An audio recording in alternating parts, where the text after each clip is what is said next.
There are days when kindness is nothing more than sharing a piece of bread, but sometimes that little piece of bread can change the course of a life. Today, let me take you into the story of Anna, a young woman struggling in a city that never sleeps, where every sunrise is another fight to survive. Anna woke before her alarm. She always did. The morning light slipped through a thin curtain and fell across the cracks in the window pane. Her tiny rented room was barely the size of a parking space, just enough for a narrow bed, a rickety table, and a cabinet stacked with medicine. She poured warm water into a chipped mug and handed it to her mother. "Time for your medicine, Mom." Her hands were rough from work, but her touch was gentle. Her mother gave a weak smile. "You're losing weight, Anna. You should eat more." Anna brushed it off. "I'll be fine, don't worry." The truth was, she didn't know if she'd eat at all today. Her morning shift at the bakery barely paid enough, and the restaurant she worked at in the evenings often cut hours when business was slow. But Anna had learned to survive on little. The narrow alley outside buzzed with the sounds of the city waking up. Radios playing weather reports, shopkeepers dragging open metal gates. She heard two women chatting at the hair salon. "See that girl? She gives money to that crippled beggar every single day.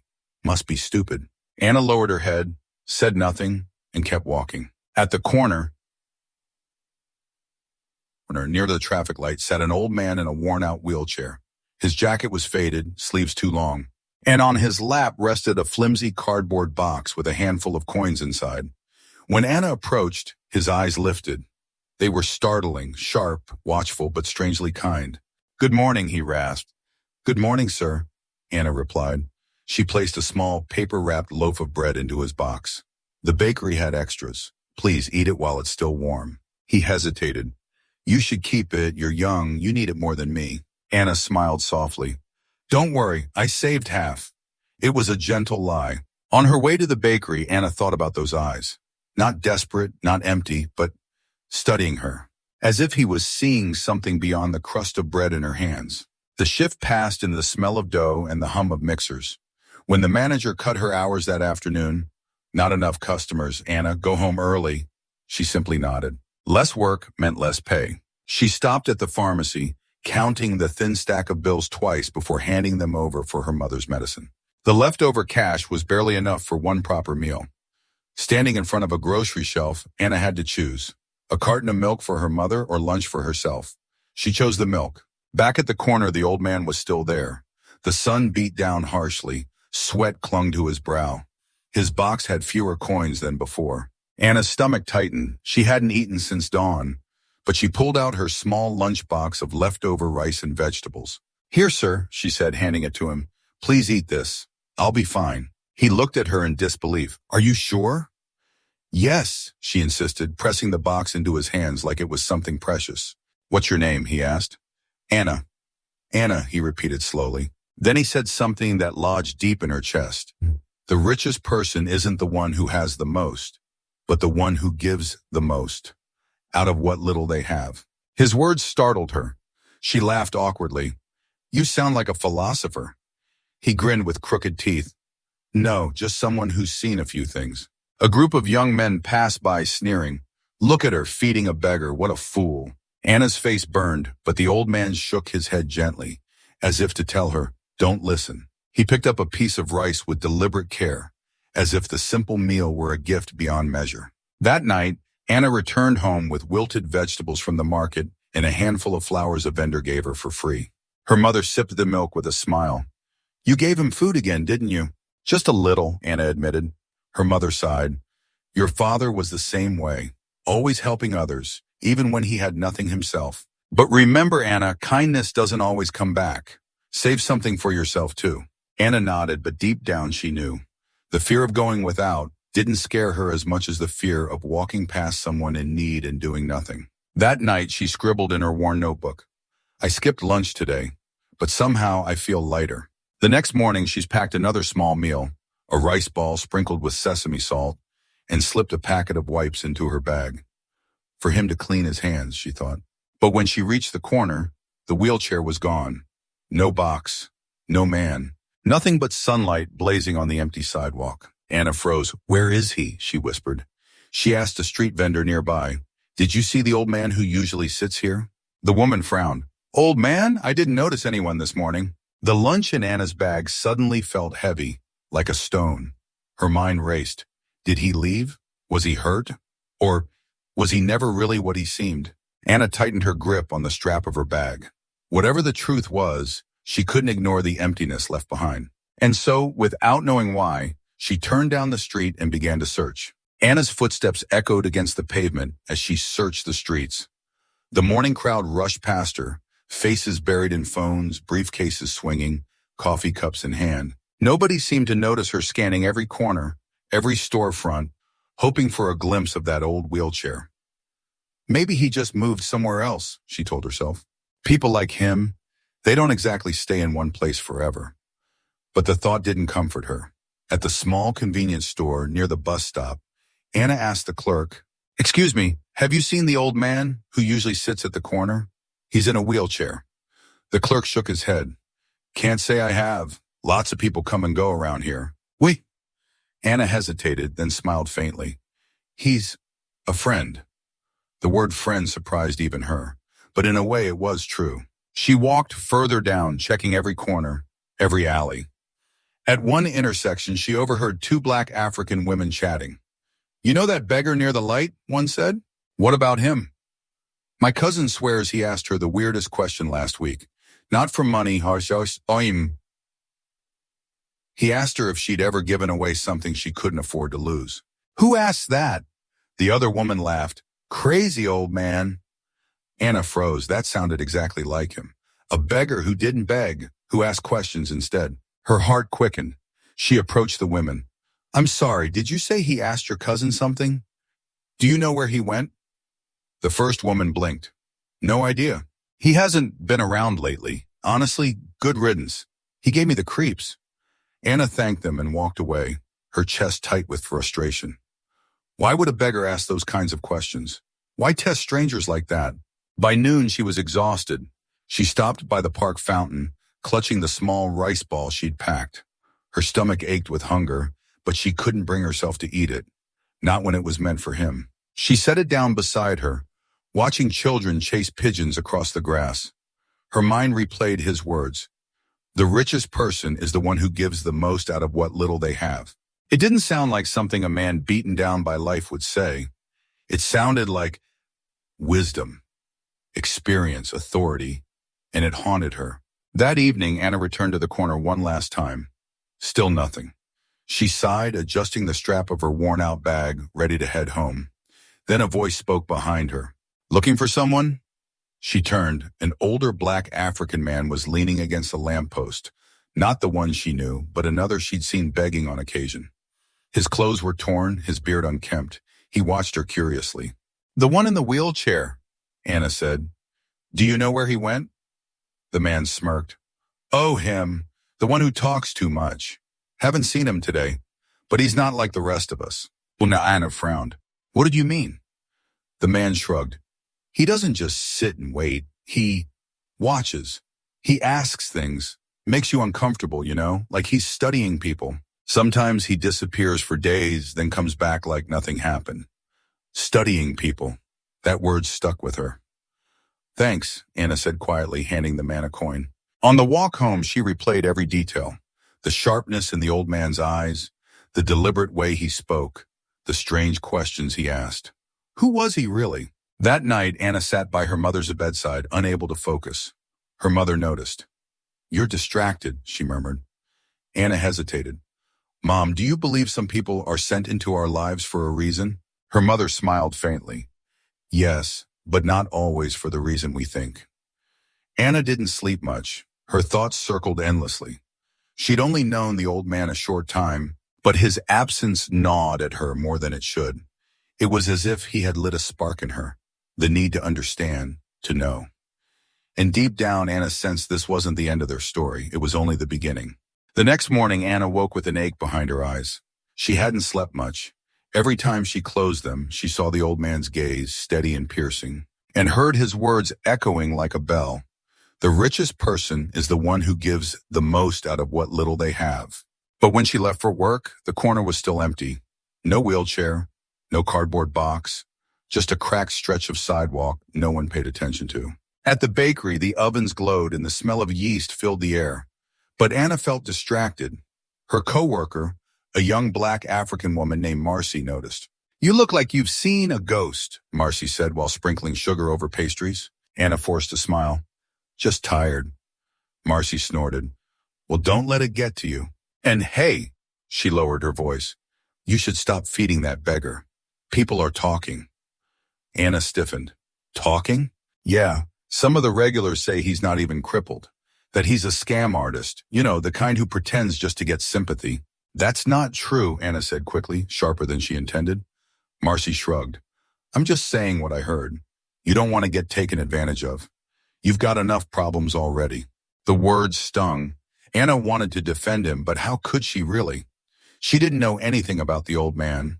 Not his name, not where he lived, not even why he sat at that corner every day. All she knew was that his eyes didn't match the rest of him. They carried a depth she couldn't explain. But still, doubt crept in like a draft under the door.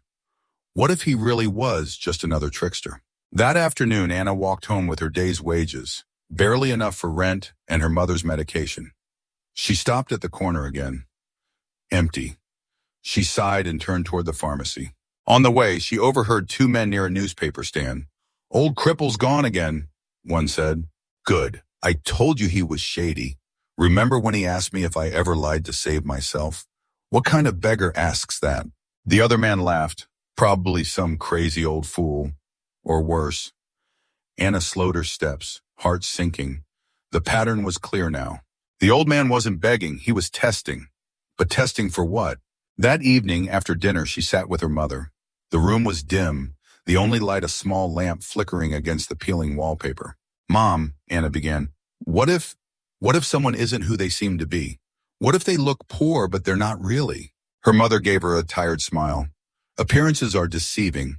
Some of the richest people I've ever met were poor in spirit, and some of the poorest had more dignity than kings." Anna swallowed. "But what if they're tricking us?" "Then you gave out of kindness," her mother replied softly. "And that makes you no fool, it makes you human." Anna wanted to believe that, but she couldn't shake the whispers, the gossip, the warnings, the rumors swirling around this mysterious man. As she prepared for bed, she stared at the little notebook on her nightstand. She opened it and wrote, "Kindness isn't about who deserves it, but why does he feel different?" And though she didn't know it yet, those whispers of doubt would only make the truth, when it finally came, that much harder and more extraordinary to face. The week dragged on with a weight Anna could almost feel pressing down on her shoulders. At the bakery, shifts were cut again. The restaurant where she worked evenings was nearly empty, and her manager sent half the staff home early. Every paycheck seemed to shrink, while the stack of bills on the kitchen table grew taller, threatening to topple over. At home, her mother's cough grew sharper, deeper. The medicine helped a little, but not enough. The doctor had spoken plainly during their last visit. She needs a stronger prescription soon. Without it, her condition could worsen quickly. Stronger prescription meant higher costs, and Anna knew the truth. She didn't have the money. That morning, Anna prepared her mother's tea with trembling hands. The small flame on their portable stove flickered like it, too, might give up at any moment. Her mother noticed her silence. "Don't worry about me, sweetheart. You skipped dinner again last night. At least eat something today." Anna forced a smile. "I'll grab something on my way to work. Promise." The promise tasted bitter on her tongue. She had nothing left to spare, only a handful of coins in her pocket, enough for maybe one meal. As she left the cramped apartment, the city was already buzzing. Vendors shouted their prices, buses roared past, students hurried toward the subway. Anna clutched her worn-out bag and walked quickly, trying to push away the knot in her stomach. But as she neared the familiar corner, her steps slowed. And there he was, the old man in the wheelchair, the same frayed jacket, the same cardboard box resting across his lap. His hands were folded loosely, his gaze drifting along the street as though he saw more than just people rushing past. For an instant, Anna felt relief. He was safe. He was real. He hadn't vanished like a strange dream. But then the knot in her stomach returned, sharper than ever. Do I stop? Do I give? Her mother's medicine was waiting. Those coins in her pocket could mean the difference between her mother breathing easier or another night of relentless coughing. The old man looked up. His eyes met hers, steady and piercing, the way they always did. "Good morning, Anna." She froze. You remember my name? He smiled faintly. Names matter. They're the first gift we're ever given. She blinked, caught off guard. The city moved around them, shoes tapping across pavement, car horns blaring.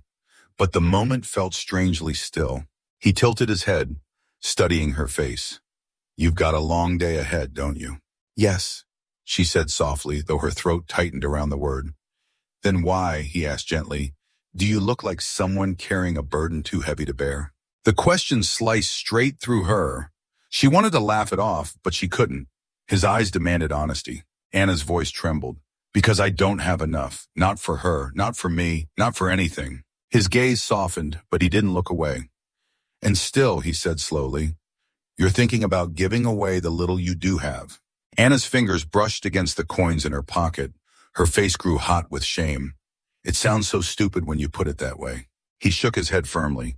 No, it sounds rare. His words landed heavier than she expected. She thought of her co-workers whispering that he was a fraud, of strangers mocking her for giving. Maybe they were right. Maybe she was being foolish. But standing there, facing this man who seemed to see right through her, she couldn't walk away. Anna pulled the coins from her pocket. She stared at them for a moment.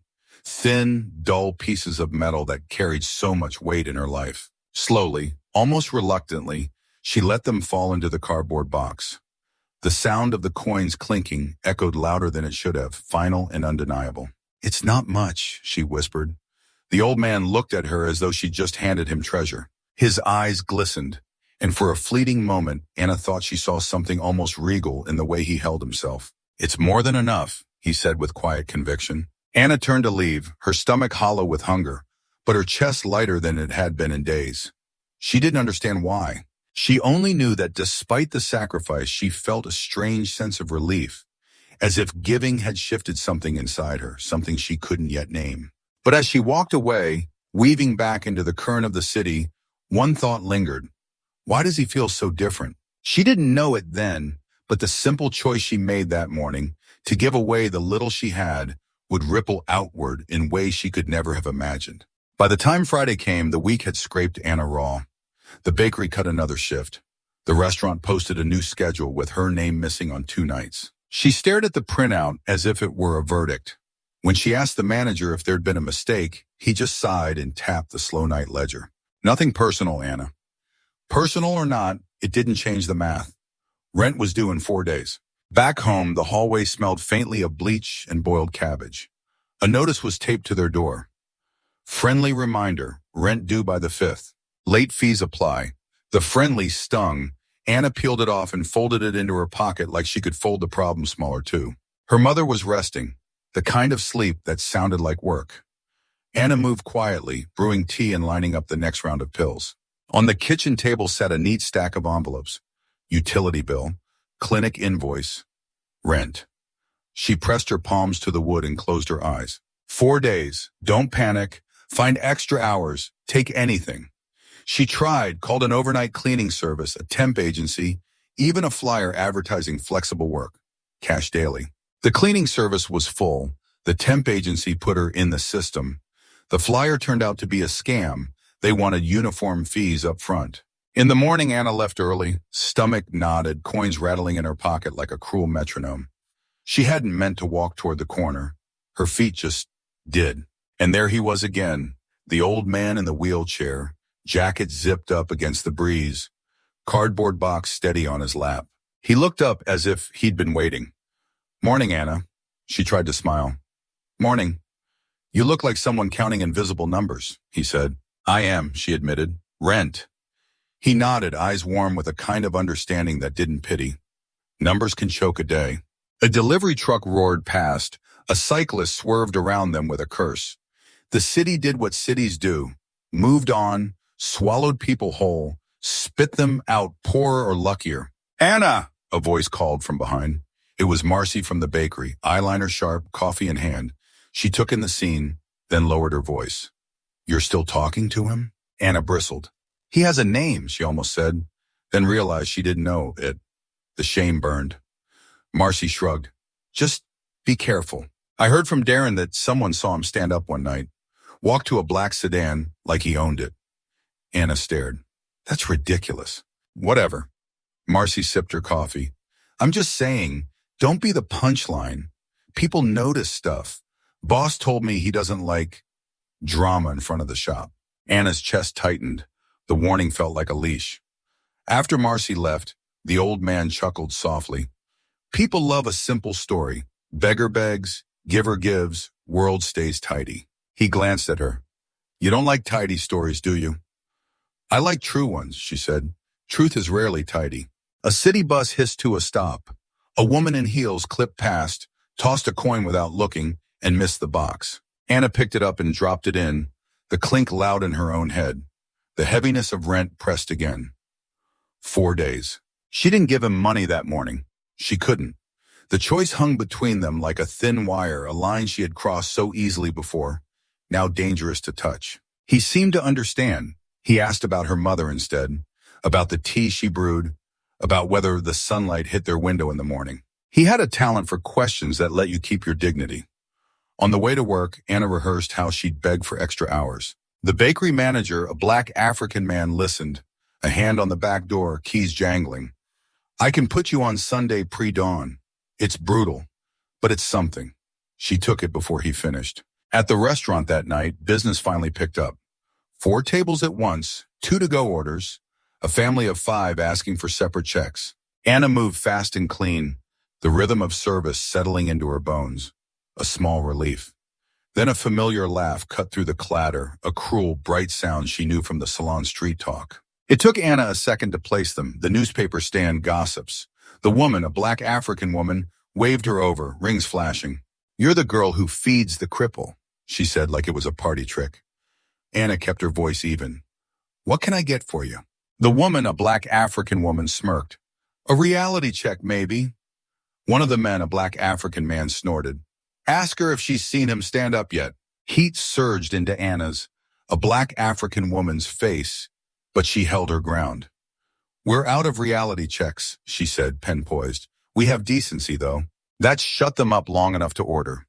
When she walked away, her hands were steady, but her heart hammered. The line between anger and humiliation is paper thin.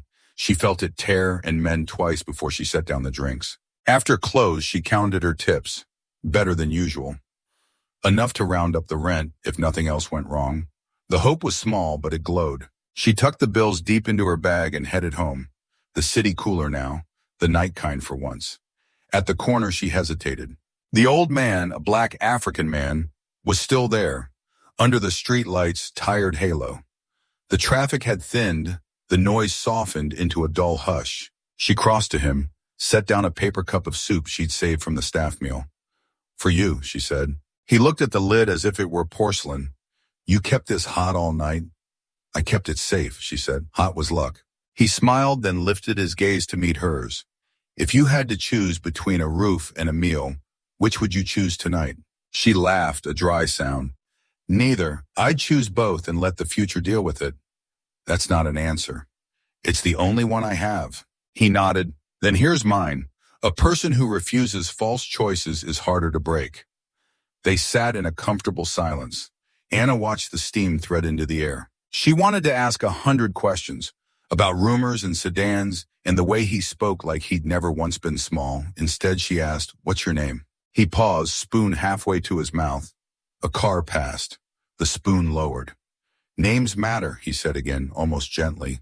But sometimes it's better to learn a person before you learn their label.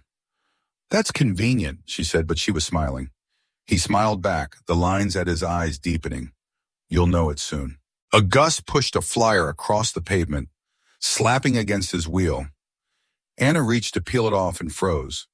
The glossy paper showed a conference banner. Horizon Capital Annual Summit. Vision, Value, and Virtue. The photo was of a ballroom, men in suits, women in black dresses, a keynote stage lit in blue. A corner of the flyer held a small portrait, blurred but familiar in its posture. Broad shoulders, composed, not a beggar. She looked up. He was watching her with that same unreadable calm. Where did this come from? She asked. Wind, he said. Do you know them? Everyone knows someone, Anna. The world's not as wide as it pretends. Her breath clouded in the cooling air. Rent, rumors, A face in a flyer that might be him, or might be a stranger she wanted him to be. The line between coincidence and design felt as thin as skin. 4 days, she murmured, more to herself than to him. For what? He asked. To be brave, she said, or to be late. He dipped his spoon and tasted the soup. Then spend the 4 days choosing the kind of person you won't regret being on the 5th. When Anna walked home, the city looked the same but didn't feel the same. She touched the flyer in her pocket like a secret. If this was a test, she wasn't sure what the questions were. But she knew the rules, at least the ones that mattered. Take care of her mother, pay the rent, and somehow keep a part of herself generous in a world that kept asking her not to be. At the door, she paused. The hallway light flickered once, twice, and steadied. She slipped the friendly reminder from her pocket and set it beside the stacked bills. Then she added the flyer on top, like a strange bookmark in the story of her life. Rent was due in 4 days. And in the quiet before sleep, a new thought surfaced and refused to sink. What if the truth about him is the one thing that could pay for everything I can't? The rent deadline loomed like a storm cloud. Every tick of the clock seemed louder in Anna's apartment. 4 days had shrunk to 2. Her tips barely filled an envelope. Her mother's cough worsened, rattling through the night, pulling Anna out of shallow sleep. She rose before dawn, exhausted, and walked through the city streets. The corner was empty again. She felt both relief and disappointment. It was easier not to see him when she had nothing to give. And yet, she missed the strange calm of his eyes. The way he listened like her words mattered. At the bakery, the whispers started before she even clocked in. Marcy leaned close while kneading dough. Anna, she said in a low voice, you've got to stop talking to that man. People are saying he's a con artist. Anna stiffened. People say a lot of things. This isn't just gossip. Darren swears he saw him walking, out of the chair, into a car. Anna turned sharply. That doesn't make sense. Exactly, which is why it's worse. Why would a rich man pretend to be poor unless he's got some kind of scheme? Don't be the fool who falls for it. Anna forced herself to keep working, but the words gnawed at her. What if they're right? What if he is lying? That evening, on her way to the restaurant, she finally saw him again. The old man was at his corner, but he wasn't alone. A group of teenagers circled him, laughing cruelly. One boy leaned down and poked the wheel of his chair. Another dangled coins just out of reach. Come on, old man. How bad do you want it? One jeered. The others cackled. Anna's chest burned. She rushed forward. Stop it. Leave him alone. The boys glanced up, sneering. We're just having fun. This isn't fun, Anna snapped. It's cruel. She planted herself between them in the wheelchair. Go. The leader smirked, but the steel in her voice, or maybe the fire in her eyes, made them back off. Muttering insults, they scattered into the night. Anna turned back, heart racing. Are you all right? The old man looked at her calmly, as if the incident hadn't rattled him at all. I'm fine, Anna. Her hands trembled. They could have hurt you. They didn't, he said, then with a strange little smile. But they gave you a chance. A chance to do what? To choose, he said softly, between standing by and standing up. Anna blinked, unsettled. That's not fair. You can't call it a test. Someone could have gotten hurt. Life doesn't ask permission before it tests us. For a long moment, they just looked at each other. She wanted to ask why he always spoke like that, like every encounter carried hidden meaning. But her throat tightened. Finally, she asked the question that had haunted her since the bakery rumors. Why do people say they've seen you walking? His eyes glimmered, because people see what they want to see, and sometimes what they fear to see. That's not an answer. It's the only one I can give you now. The city bustled around them, but Anna felt caught in a pocket of silence. She should have been angry at his evasiveness, but instead she felt drawn deeper. He wasn't denying, he wasn't confirming. He was leaving her with a choice, just as he always did. As she turned to leave for her shift, he called after her. Anna, she paused.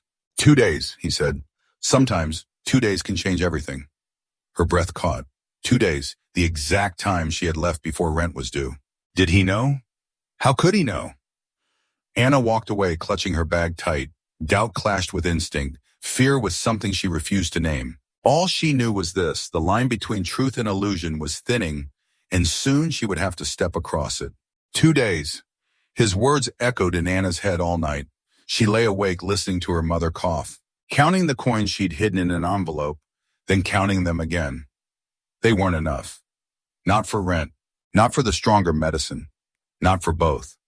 By morning, her body felt heavy, but her mind was restless. She slipped the envelope into her bag and set out for work, passing through streets that smelled of roasted chestnuts and exhaust fumes.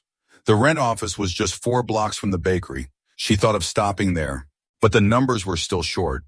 Paying what she had wouldn't buy her more time. It would only empty her pockets. The corner appeared ahead. The old man was there, hunched in his chair, jacket zipped tight, against the wind. His cardboard box was emptier than usual, just a few nickels glinting at the bottom. Anna slowed, her steps dragging. She touched the envelope inside her bag. It was the last of what she had. For once, he looked tired, truly tired, like the weight of the world had settled on his shoulders. He looked up. Their eyes met. "Good morning, Anna."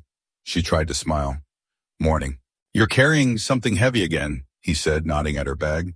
"Everyone carries something heavy," she murmured. He studied her quietly, then asked, "Would you still give if it cost you everything?" Her throat tightened. She wanted to say no, that she couldn't, that she had to think of her mother, her rent, her survival. But the words stuck. Deep down, she knew the truth. She had already been giving pieces of herself away for weeks, and somehow it hadn't broken her. Anna's hands shook as she pulled out the envelope. She stared at it, thin paper, soft from being folded too many times. Her heart pounded. Then, almost without realizing, she placed it in his box. "It's all I have," she whispered. The old man looked down at the envelope, then back at her, eyes shining with something unreadable. Respect? Sadness? Gratitude? Maybe all three. "You chose," he said softly.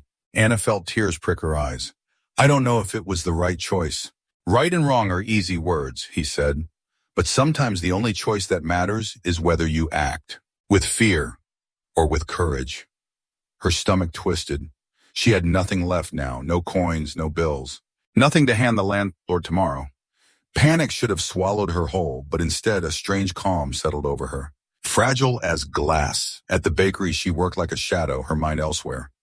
Marcy noticed the slump in her shoulders. "You okay?" "Fine," Anna lied. That night, she walked home past the corner again. He was gone. The box, the chair, the man, vanished as if they had never been there. Her chest ached. What if I never see him again? What if I just threw away the last of what I had? For nothing? When she reached her building, the landlord was waiting in the hallway, tapping a clipboard. "Tomorrow's the 5th. Don't forget." Anna nodded weakly. "I know." She went inside, closed the door, and pressed her back against it. Her mother was asleep, face pale, under the weak light. Anna sank to the floor, covering her face with her hands. Tomorrow, everything could fall apart. But tomorrow was also the day the old man had spoken of. 2 days can change everything. She didn't know what he meant. She only knew this. Her fate was tied to his. And whatever secret he carried, it was about to be revealed. Morning came, gray and damp, the kind of morning that seemed to weigh on the bones. Anna stirred a spoon through her mother's tea, trying to hide the shake in her hand. The envelope was gone, given away. The landlord's deadline was hours away. She had nothing left to bargain with but hope. "Anna," her mother said softly, noticing her daughter's hollow eyes, "you're working too hard." "I'll be fine, Mom," Anna said. It wasn't true, but truth had become a luxury she couldn't afford. On her way to work, she passed the corner out of habit. Her heart jumped. He was there. The old man in the wheelchair, the cardboard box on his lap. But something felt different. His posture was straighter, his eyes sharper, as though the shadows that usually clung to him had lifted slightly. Anna slowed, unsure if she should approach. Then he spoke. Anna. Just her name. But the way he said it was different. Firm, almost reverent. She stepped closer. "You're here. I told you, 2 days can change everything." She frowned. "I don't understand." The old man studied her for a long moment. Then unexpectedly, he reached into the box and pulled out the envelope she had given him the day before. He held it in his hands, untouched. "I didn't spend it," he said. "Not a single coin." Anna's breath caught. "Why?" "Because it wasn't money you gave me," he replied. "It was trust, and trust is not mine to waste." Her chest tightened. "But I needed that money." "Yes," he interrupted gently, "and yet you gave it. That's why today, For the first time, I'll say these words to you. Thank you. Anna blinked. He had accepted her food before, her coins, even her company. But this thank you felt different. It wasn't casual. It wasn't perfunctory. It carried weight, like a seal pressed onto wax. She stared at him, struggling to find words. You don't have to thank me. I do, he said simply, because you chose courage over fear. The world bustled around them, delivery trucks rumbling, phones ringing, hurried footsteps. But the space between them felt quiet, suspended. Anna finally asked what had been gnawing at her for days. Who are you really? He smiled faintly, almost knowingly. Someone who needed to be reminded that kindness still exists. That's not an answer. Answers come in time, Anna. Patience is another kind of courage. Frustration flared, but before she could speak again, a bus pulled up, blocking her view. When it rumbled away, the chair was empty. Just the faintest trace of paper on the ground. The flyer she'd seen before. The one with the blurry photo of a man in a suit. She bent down and picked it up. This time she looked closer.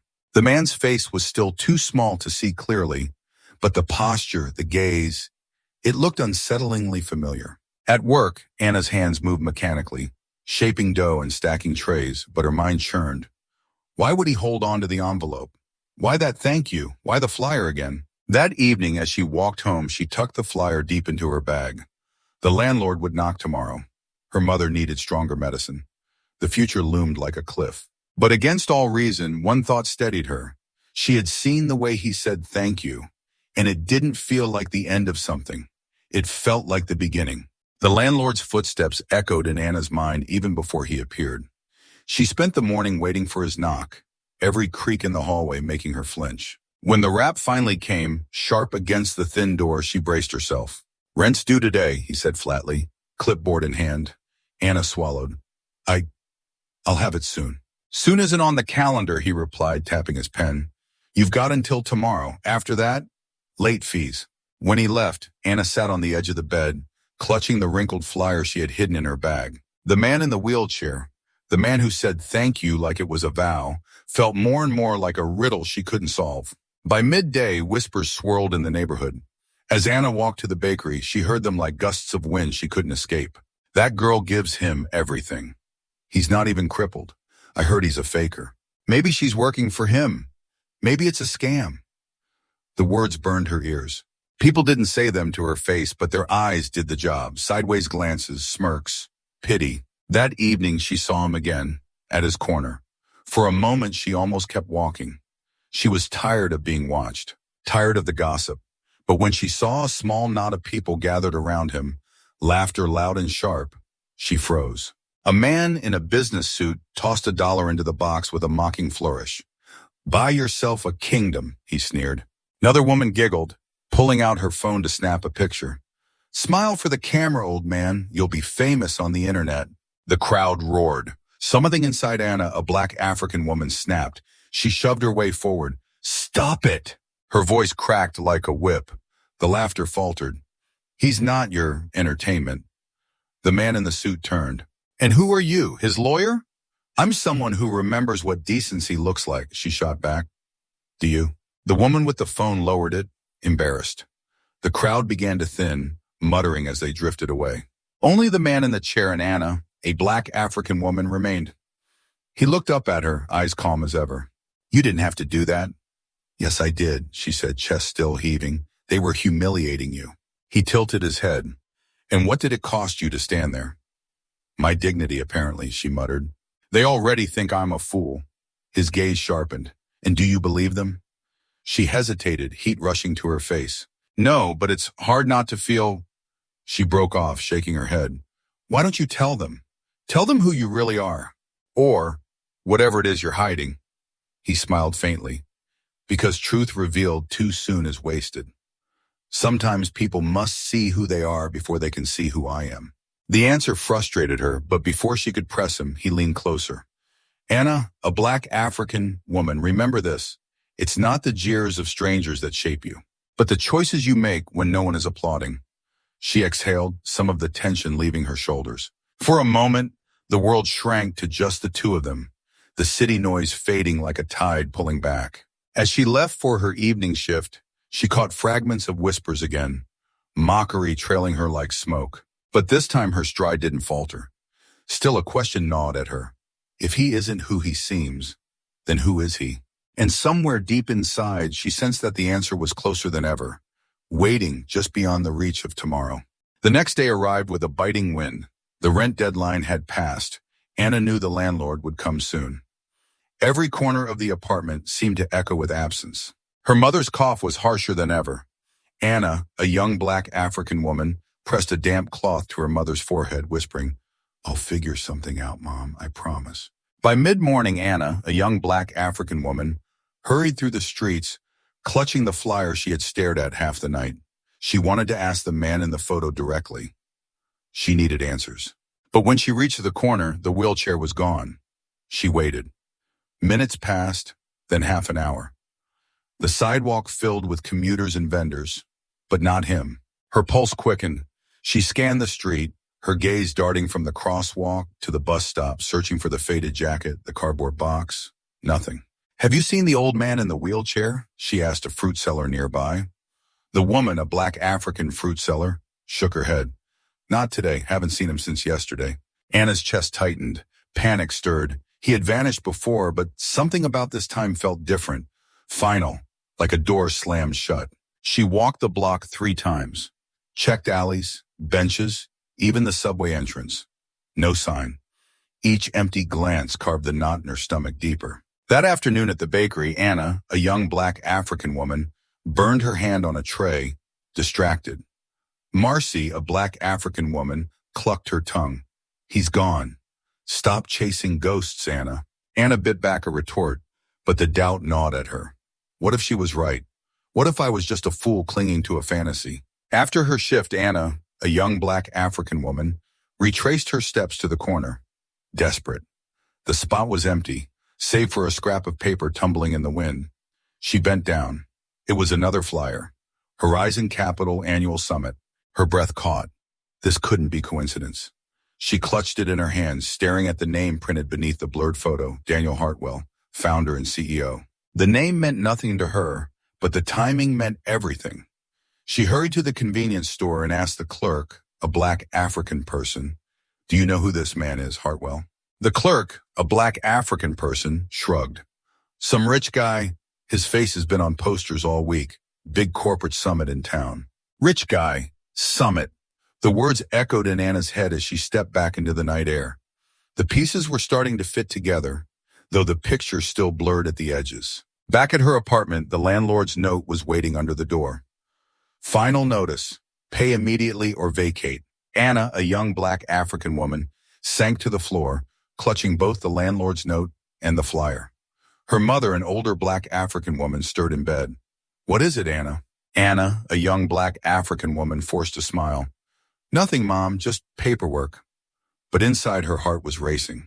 She had no money, no answers, no certainty. Only a suspicion growing louder with every beat. The man in the wheelchair wasn't who he claimed to be. And she would find out soon, because people don't just vanish, not without leaving a trail. Anna barely slept. The landlord's final notice burned in her mind, but so did the flyer clutched under her pillow. The name, Daniel Hartwell, echoed like a secret she wasn't supposed to know. By morning, she dragged herself to the bakery, her body heavy, but her thoughts sharp with a strange determination. She had to know if her suspicion was true. If the man in the wheelchair, the one who spoke in riddles and thanked her as though it meant the world, was the same man smiling from the flyer. That afternoon, Marcy caught her staring at the poster tacked to the wall of a newsstand. "Don't tell me you're actually going to that fancy summit," she scoffed. "People like us don't belong in places like that." Anna didn't answer. For once, she didn't care what Marcy thought. When her shift ended, she tucked the wrinkled flyer into her bag and followed the address printed at the bottom. The Horizon Capital Summit was being held at a downtown hotel, the kind of place Anna had only seen in magazines. Towering glass, polished marble steps, security guards in tailored suits. She hesitated at the entrance. People streamed past her in business attire, badges swinging on lanyards, their shoes clicking confidently on the stone floor. She looked down at her worn coat, her scuffed shoes, the flowers still clinging to her sleeves. She didn't belong here. but she pushed forward anyway. Inside, the lobby gleamed with chandeliers and mirrored walls. A massive banner stretched across the far wall. Vision, Value, and Virtue. Horizon Capital Annual Summit. Keynote speaker, Daniel Hartwell. Her breath caught. Virtue. The word struck her like a bell. She edged closer, slipping behind a group of attendees and into the main hall. Rows of chairs faced a grand stage lit in cool blue. And there at the podium, adjusting his notes, was a man she recognized instantly. Her knees nearly gave out. It was him. The same eyes, the same presence. Except now he wasn't hunched in a chair. He wasn't wearing a tattered jacket. He stood tall in a tailored suit, commanding the room without saying a word. Anna's heart slammed against her ribs. It's him. It's really him. Murmurs spread as the crowd settled. Then the announcer's voice boomed. Ladies and gentlemen, please welcome the founder and CEO of Horizon Capital, Mr. Daniel Hartwell. Applause thundered through the hall. Cameras flashed. Anna stood frozen at the back, her mind a whirlpool of disbelief and betrayal. Daniel, if that was truly his name, looked out at the crowd, calm and assured. For a second, his gaze swept past her, and then stopped. Their eyes met. Her breath hitched.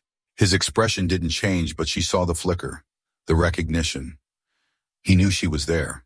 Thank you, he began, his voice carrying easily. This summit is about vision for the future, about value beyond wealth, and most of all, about virtue. Virtue, the word again, heavier now. Anna's chest tightened. Was this all a performance? Had he been using her kindness for some grand speech? Some corporate lesson? She wanted to run, yet her feet stayed rooted. Daniel continued, in a world driven by profit, it's easy to forget the simplest truth. Character is revealed not by what we have, but by what we choose to give. I've seen this tested. I've lived it. His words stabbed through her. He was talking about her, about the bread, the coins, the envelope, the test. Anna's face burned with a mix of shame and fury. She wasn't a test subject. She was a person, a daughter fighting for rent, for medicine, for survival. And he was a billionaire playing beggar, watching her struggle like it was theater.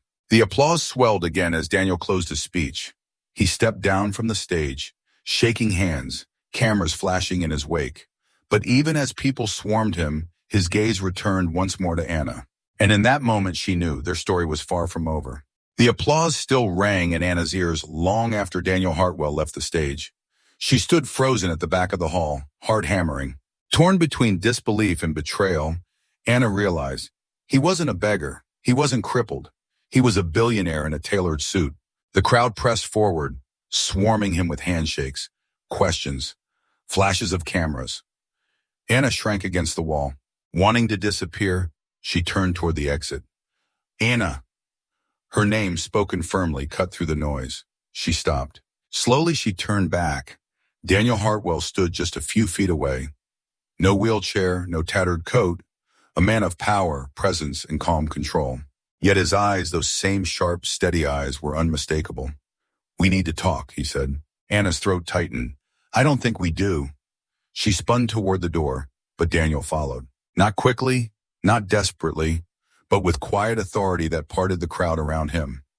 Please, he said, softer this time. Against her better judgment, Anna, a black African woman, stopped. They stepped into a side hallway away from the buzz of the summit. The marble walls echoed Anna's every shallow breath. You lied to me, she whispered. I never told you who I was. Daniel, a black African man, replied evenly. You let me believe you were helpless. You let me give you food when I had nothing. You let me... Anna's, a black African woman's voice broke. You let me choose between my rent and you. Daniel's, a black African man's expression didn't waver, but his voice lowered. And you chose to give, Daniel, a black African man said. Anna's, a black African woman's, hands curled into fists. Because I thought you needed it. I did, Daniel, a black African man said quietly. Just not in the way you imagined. Anna, a black African woman, blinked, stunned. Daniel, a black African man, continued, I've built a world where people bow because of my money, not character. I have everything wealth can buy, but nothing it cannot. Trust, generosity, sincerity, those can't be purchased. So I went searching. Disguised, Anonymous. I wanted to see if kindness still existed without expectation of reward. Anna's, a black African woman's, chest tightened. So I was, what, an experiment? Daniel's, a black African man's, gaze didn't falter. You were proof. Tears stung Anna's, a black African woman's, eyes hot and unrelenting. Do you have any idea what that cost me? My neighbors laugh. My landlord is about to throw us out. My mother's medicine. Daniel, a black African man, stepped closer, his voice low, urgent now. Anna, a black African woman, I know what it cost you. That's what makes it real. You gave when it hurt. You gave when you had every reason not to. That's why I chose you, Daniel, a black African man, said. The words struck Anna, a black African woman, like lightning. Chose me? She shook her head. You had no right to test me. No, Daniel, a black African man admitted. I didn't, but I had to know, and now I do. Silence stretched between them, heavy and sharp. Anna, a black African woman, wanted to scream, to cry, to demand repayment. Yet beneath her fury pulsed another truth. Daniel, a black African man, had seen her when no one else did. Seen her strength, her struggle, her heart. Finally, he spoke again. Let me help you. Anna, a black African woman, laughed bitterly. With what? A check to cover the rent? A bag of groceries to buy off your guilt? With more than that, Daniel, a black African man said firmly. With more than that, Daniel, a black African man said firmly. With a chance, a real chance to change your life. Anna, a black African woman, stared at Daniel, a black African man, trembling, torn between pride and desperation. She had dreamed of rescue, of relief from the crushing weight of poverty, and here it was, offered by the man who had deceived her. Anna, a black African woman, turned away, voice ragged. I don't know if I can trust you. Daniel's, a black African man's, reply was almost a whisper. You already did. Anna's, a black African woman's, chest heaved. She hated that Daniel, a black African man, was right. At last, Daniel Hartwell, a black African man, pressed a card into Anna's, a black African woman's, hand, heavy, embossed, bearing his name. Come to my office tomorrow, Daniel, a black African man said. Not as an experiment, as an opportunity. Anna, a black African woman, clutched the card, torn in two. One part wanted to throw it back in Daniel's, a black African man's, face. The other, the weary, desperate part, wanted to hold on for dear life. When Anna, a black African woman, finally looked up, he was gone. Daniel Hartwell, a black African man, was back to his summit, his empire, his world. Anna, a black African woman, stood alone in the marble hallway, the card burning in her palm, knowing tomorrow could change everything, if she dared to believe. By the next morning, the neighborhood was buzzing.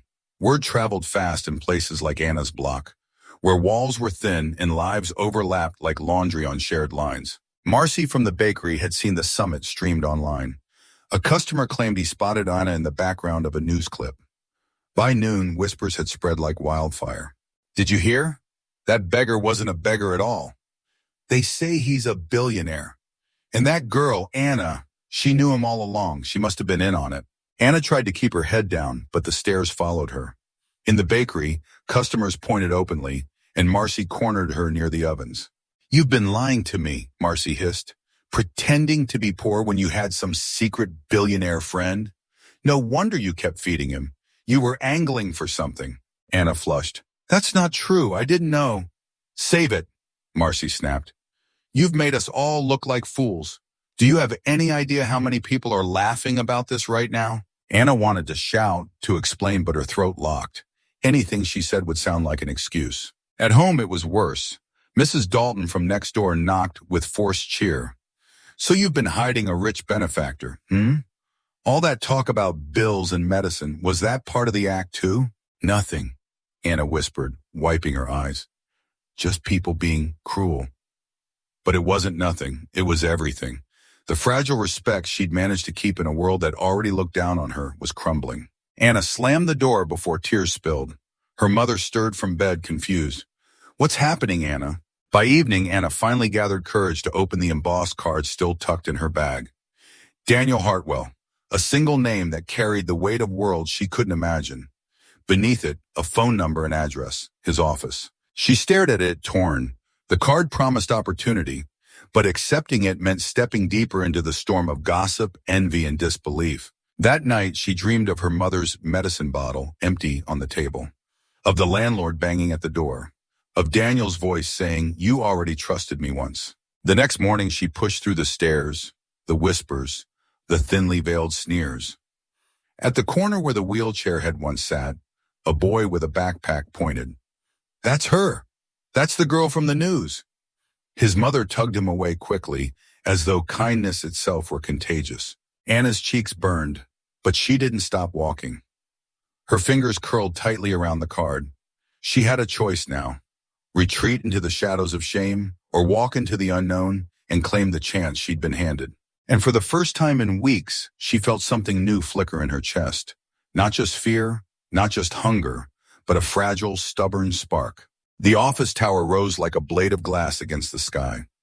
Anna stood on the sidewalk, neck craned back, staring at the endless rows of mirrored windows. She'd never set foot inside a place like this. The building seemed to hum with money, polished shoes, and lives she couldn't imagine living. Clutching Daniel's card in her hand, she pushed through the revolving doors. The lobby was vast, marble gleaming under chandeliers. People in tailored suits streamed past, badges clipped to their jackets, their voices low and purposeful. Anna tugged at the hem of her worn coat, suddenly aware of every crease, every scuff on her shoes. The receptionist barely looked up. "Name?" "Anna." She held up the card. "Mr. Hartwell asked me to come." The woman's eyes flicked over her, surprise barely concealed. But she picked up the phone, murmured into the receiver, then nodded. "Top floor. He's expecting you." The elevator doors slid shut, sealing Anna in silence. The numbers climbed, 10, 20, 30. Her stomach twisted. Each floor felt like another layer of air she wasn't meant to breathe. At last, the doors opened to a sunlit office that stretched like an entire world. Floor-to-ceiling windows spilled light across sleek furniture, abstract paintings, and a desk so wide it could have been a dining table. And standing near the window, hands clasped behind his back, was Daniel Hartwell. "Anna," he said warmly, turning toward her. She stiffened. "Why am I here?" Daniel gestured to a chair. "Because I promised you an opportunity. Sit." Against her better judgment, she did. He studied her quietly. "I told you I went searching for kindness. I found it in you. Now I want to give you more than thanks. I want to give you stability. A job here, if you'll take it, full salary, health coverage, enough to cover your mother's care, and more." Anna's breath caught. It sounded impossible. Too generous. Too dangerous. "Why me?" she whispered. "Because you didn't give when it was easy," he said. "You gave when it was hardest. That's the kind of character I trust." Her heart pounded. Part of her wanted to scream yes, to grab the lifeline and never let go. But another part recoiled. "If I say yes, people will think I tricked you. That I did something to earn this I didn't." Daniel's expression softened. "People will always think something. Let them. What matters is truth and your future." The silence stretched. At last, Anna nodded. "I'll do it." Within hours, paperwork was signed, introductions made. Her title, administrative assistant. Her first real job was security, with promise. But the whispers started immediately. In the break room, two employees lowered their voices just loud enough for Anna to hear. "Nice? Please, she's obviously his pet project. Or worse." Laughter followed like knives. Anna pretended not to hear, but the words dug deep. By lunchtime, the gossip spread through every hallway. A janitor smiled kindly at her, but even that smile carried pity. That evening, when she left the building, two women in sharp heels brushed past her. One muttered, "Gold digger." The other laughed. Anna walked faster, cheeks burning, fists clenched. She told herself it didn't matter. She had a paycheck now. She had a chance to save her mother. But in the pit of her stomach, shame gnawed. That night, she returned home with groceries and medicine. Her mother's eyes lit up. "Anna, how?" "I got a job," Anna said, setting the bags on the table. "A good one." Her mother's hands trembled as she touched the pill bottles. "Oh, thank God." Tears slipped down her cheeks. "I knew your kindness would come back to you someday." Anna smiled faintly, but her thoughts were tangled. But outside, in the world's cruel whispers, it didn't feel like kindness. It felt like suspicion, jealousy, and judgment. And somewhere deep inside, she wondered if stepping through Daniel's open door had also stepped her into a storm she wasn't ready for. By her second week at Horizon Capital, Anna had memorized the layout of the office, the hum of the printers, the scent of polished wood, the endless rows of desks humming with quiet ambition. Her tasks were simple: organize files, answer phones, deliver schedules. Nothing glamorous, nothing special, but that didn't stop the whispers. In the elevator, a man in a tailored suit leaned toward his colleague. Straight from feeding beggars to feeding off Hartwell. Quite the resume. His colleague chuckled. Must be nice to skip the line. Anna kept her gaze fixed on the glowing numbers above the door, cheeks burning. By lunchtime, the rumors had taken shape. She overheard two women in the break room, voices low but pointed. Assistant? Please. Everyone knows what that means. Exactly. A billionaire doesn't pluck a girl off the street for her filing skills. They laughed, the sound sharp as glass. Anna's chest tightened. She left her lunch untouched, slipping out before the tears could fall. That evening, she worked late, filing reports alone in the quiet office. The city lights glittered through the windows like another world. When she finally packed her bag, Daniel's voice startled her. You're still here? She turned. He stood by the doorway, jacket slung over one arm. I wanted to finish, she said quickly. His eyes softened.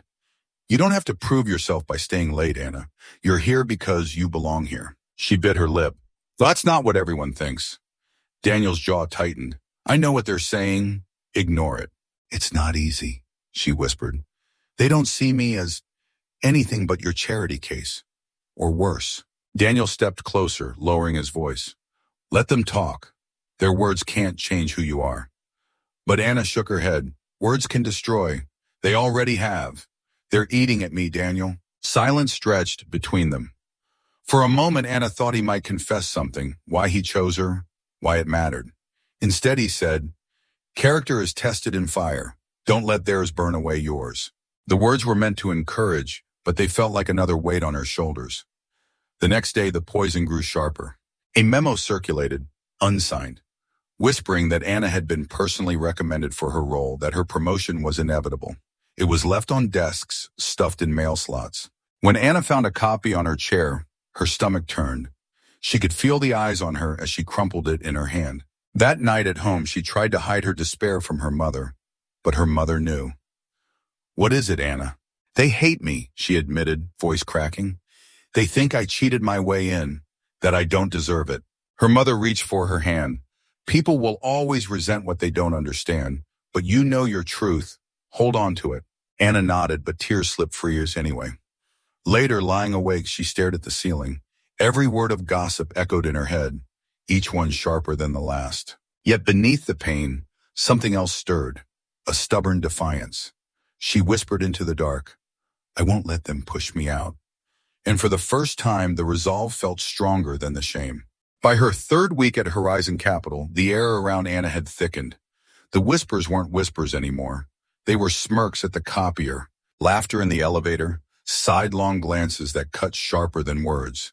She told herself to ignore it, to bury her head in the work. She filed faster, answered phones with forced brightness, checked and rechecked her tasks until her eyes blurred. But no amount of effort softened the stares. One Tuesday morning, she carried a tray of coffee into the conference room. A dozen executives sat around the long glass table, sleek laptops open, papers scattered. She set the cups down carefully, trying to stay invisible. A voice broke the hum. So this is Hartwell's charity case? Anna froze. The words came from a man in a gray suit, his smirk directed straight at her. You must be very talented to land this job without a resume. A ripple of laughter spread around the table. Anna's hands tightened around the tray. She wanted to disappear, to melt into the carpet. Another voice chimed in, a woman with perfect hair and sharper eyes. Rumor is she was feeding him on the street. Must have been quite a performance. The laughter grew. Anna set the last cup down with trembling fingers. Her face burned. Every instinct screamed at her to flee. But before she could, another voice cut through, deep, steady, commanding. That's enough. The room fell silent. Daniel Hartwell had entered without anyone noticing. He stood at the head of the table, gaze sweeping the room. His presence was like a tide crashing in, drowning out the laughter. He looked at Anna first. His eyes softened, just for her. Then he turned to the others, voice hardening. Let me make something clear, he said. Anna is here because I trust her, more than I trust some of you. Murmurs rippled. Someone shifted uncomfortably in their seat. Daniel continued, she has more integrity in her smallest act than most people manage in a lifetime. I know this because I've seen her when no one was watching. When kindness cost her dearly, she gave anyway. The words struck Anna like a blow and a balm at once. The conference room blurred around her. She felt every eye swing toward her, not mocking now, but stunned. Daniel leaned forward, palms on the table. If anyone here thinks that makes her unworthy, then perhaps you should reconsider what worth actually means. Silence, thick, unbroken. Finally, Daniel straightened. Now, shall we get back to business? Or do we need to spend more time discussing the private lives of my employees? Chairs creaked as people shifted, eyes dropping to papers, screens flickering awake. No one dared speak. Anna's chest tightened. Her throat ached with words she couldn't form. Gratitude, humiliation, relief, all tangled together. When the meeting ended, she slipped out quickly, wanting to hide. But Daniel followed her into the hall. Anna, he said gently. She turned, eyes bright with unshed tears. You didn't have to do that. Yes, he said. I did. Her voice cracked. Now they'll hate me even more. Let them, he replied. They hated you before. The difference is now they know I stand with you. Anna looked away, swallowing hard. Why me? You could have chosen anyone. Daniel's gaze held hers. Because I saw who you are when no one else was looking. That's rare. That's priceless. Her heart pounded. The hallway seemed too small, the world too sharp.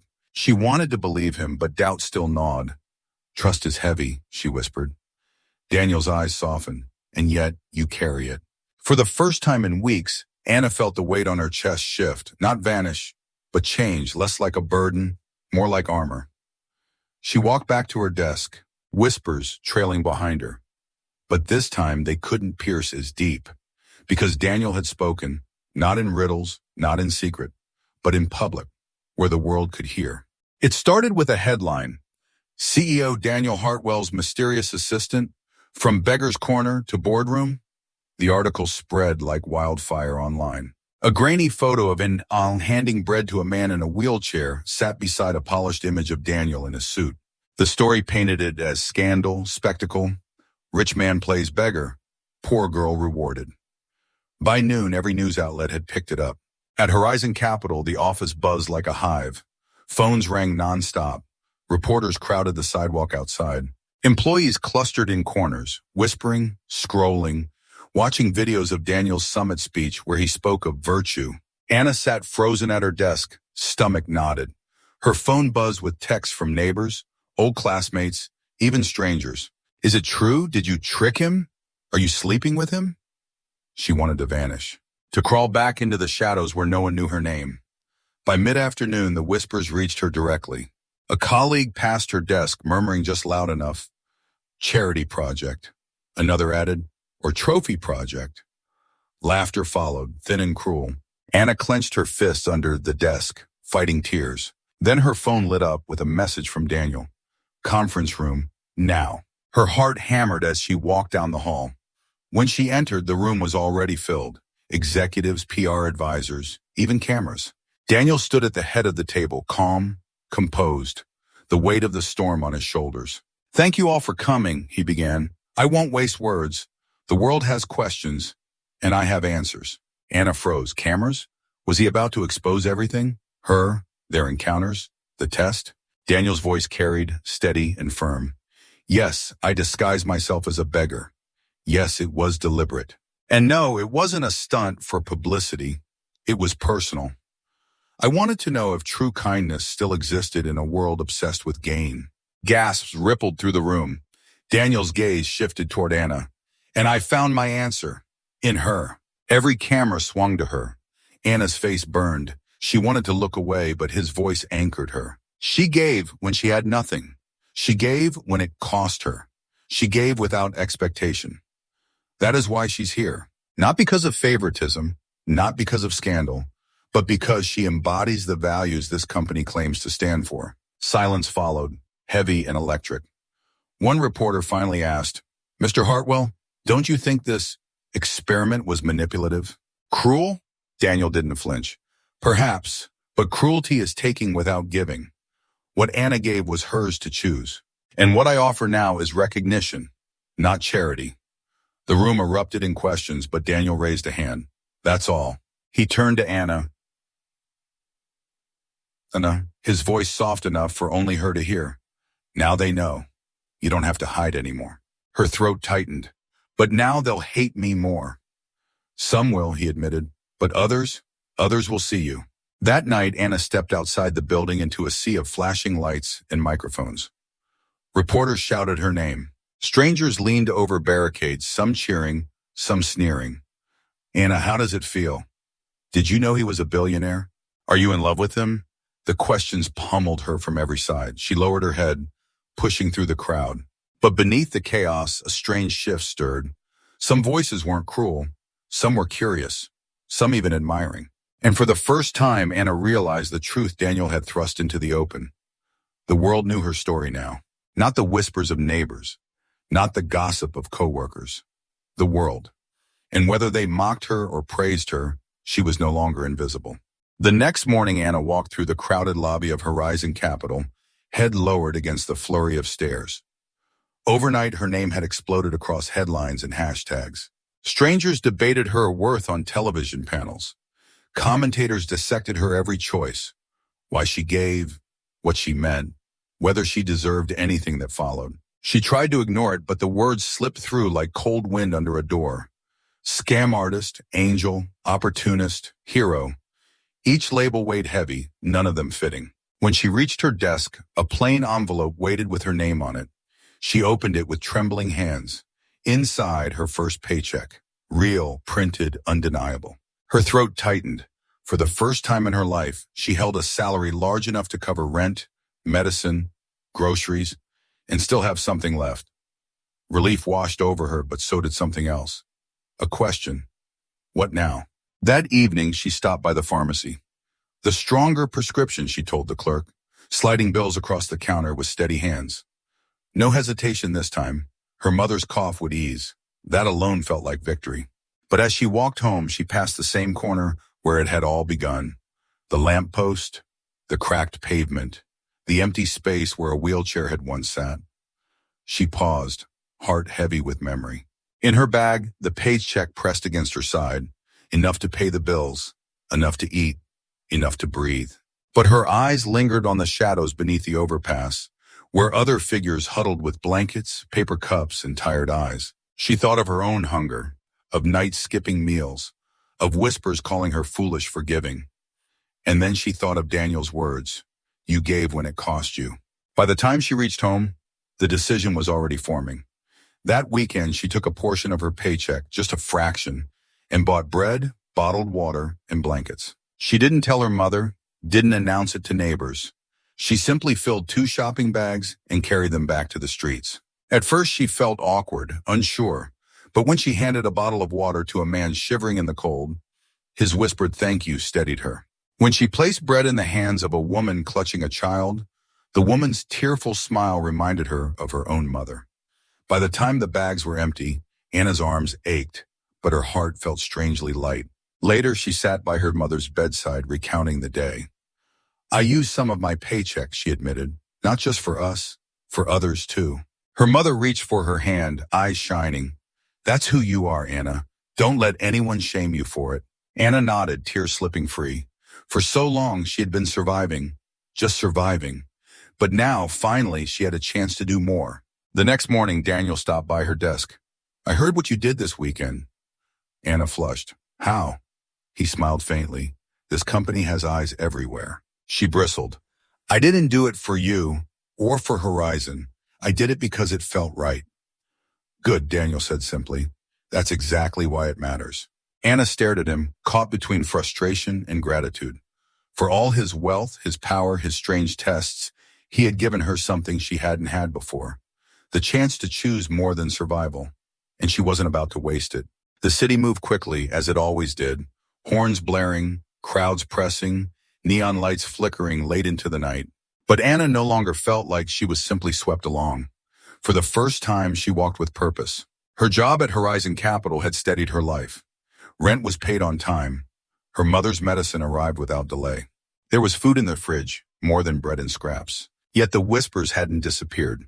They lingered, online, in the office, even in her neighborhood. Gold digger, charity case, street girl in a suit. But Anna had learned something. Whispers couldn't define her unless she let them. One chilly evening, after a long day of paperwork, she walked home with a bag of groceries tucked under her arm. As she turned a corner, she noticed a girl sitting on the curb. No older than 16, the girl hugged her knees to her chest, hair tangled, clothes thin against the cold. A small paper cup rested by her feet, holding only a few coins. Anna stopped. The scene pierced her like an arrow. She saw herself, hungry, desperate, invisible. "Hey," Anna said gently, kneeling down. The girl startled, eyes wide with suspicion. "I'm not doing anything wrong," she muttered. "I know," Anna replied softly. "Are you hungry?" The girl hesitated, then nodded.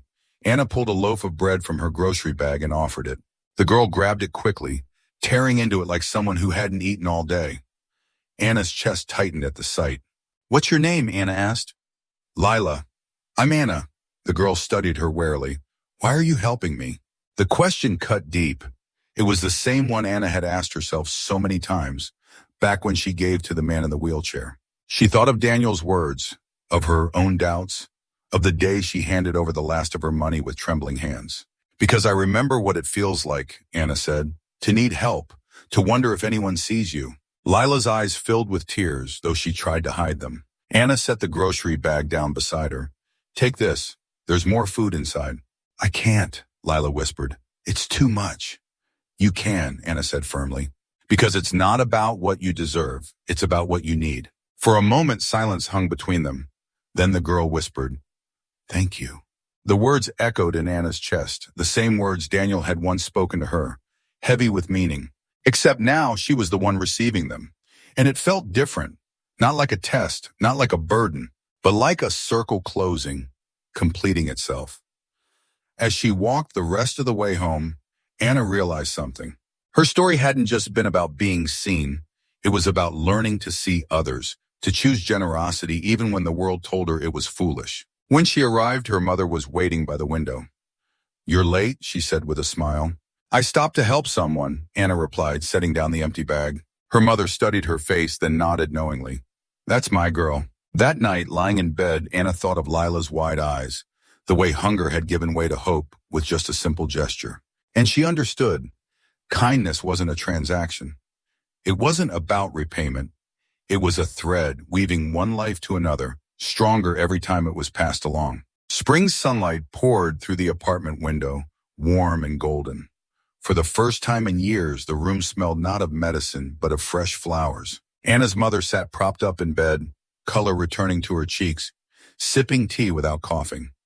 The stronger prescription was working. Stability had finally come home. Anna stood in the kitchen, apron dusted with flour. She had baked bread that morning. Old habits were hard to break. But this time she wasn't saving half for herself and half for someone else. This time she baked extra, knowing exactly where it would go. The knock came mid-morning. Not the landlord, not a neighbor, but Daniel Hartwell. He stood at the door, no disguise, no pretense. Just an African black man in a simple gray suit, his expression softened by something almost humble. "May I come in?" he asked. Anna hesitated, then stepped aside. Her mother's eyes widened. "Is this?" "Yes, Mom," Anna said gently. "This is him." Daniel bowed his head respectfully. "Mrs. Rivers, you raised a remarkable daughter." Her mother smiled faintly. "I've always known." They spoke for a while about medicine, about the job, about how Anna was settling in. But finally Daniel turned to Anna, his gaze steady. "I owe you more than gratitude," he said. "You don't owe me anything," Anna replied quickly. "I do," he insisted, "because I tested you without your consent. I put you through trials you didn't deserve. And still you gave, not because of who I was, but because of who you are. That changed me." Anna's throat tightened. She had dreamed of hearing those words, but now they felt heavier than she expected. "I'm not perfect," she said softly. "I was angry. I doubted. I almost walked away." "And yet you didn't," Daniel said. "That's why I don't see you as a subject anymore. I see you as an equal, someone I can learn from." Silence lingered. Not uncomfortable, but profound. Finally, Daniel handed her a folder. Inside was a proposal, a small fund backed by Horizon Capital, dedicated to community aid, food, shelter, medicine. But at the top of the page, in bold letters, was her name, Director Anna Rivers. Anna's eyes widened. This is for me? For us, Daniel said.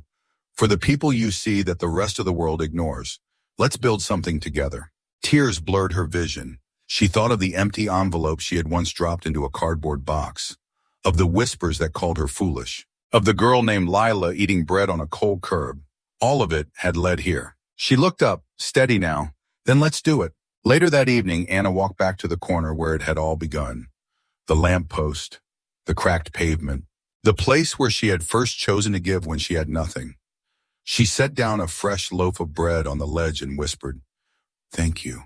Not to Daniel, not even to herself, but to the lesson life had given her, that the smallest act of courage can ripple into something far greater. As she turned to leave, she felt lighter, not because her burdens were gone, but because she had learned how to carry them. And for the first time, Anna knew her story wasn't about poverty or charity or even Daniel Hartwell. It was about kindness, about choosing it when it hurt, about holding it when it mattered, about passing it on so it could grow. The world would keep whispering, of course, but now Anna had her own voice. And her story, her true story, was just beginning.